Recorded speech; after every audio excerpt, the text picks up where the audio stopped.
How do you follow a villain as good as Kilgrave? That's the biggest obstacle facing Jessica Jones Season 2, and it's one that the show has found some creative ways to tackle. Hi everyone, I'm Laura Prudham, and this is my spoiler-free review of the Season 2 premiere.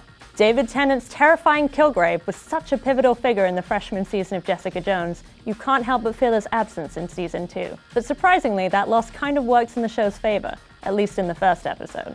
Kilgrave left a mark on Jessica, and that trauma doesn't disappear just because he's dead.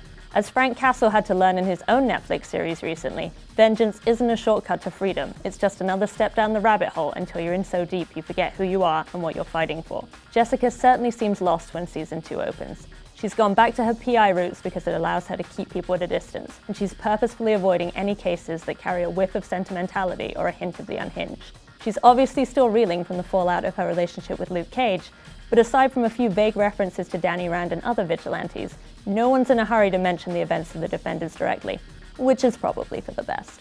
Without an immediate antagonist, Jessica's main obstacle, as always, is herself. She's still drinking and fighting to avoid her issues, but after killing Kilgrave, she also seems terrified that she might have become the monster she was trying to defeat. On top of all that angst, as showrunner Melissa Rosenberg starts to lay out the breadcrumbs of this year's mystery, it seems like a safe bet that Season 2 will present a journey that's every bit as personal and potentially just as traumatic as Jessica's showdown with Kilgrave last season. Just like Daredevil Season 2 dug deeper into Matt Murdock's backstory to help us understand the pathology of a hero who can't stop punishing himself, Season 2 of Jessica Jones is positioned to be a similar kind of origin story, although hopefully with less ninjas. Kilgrave may have broken Jessica when he first got his hands on her, but it's clear that she was damaged long before he found her.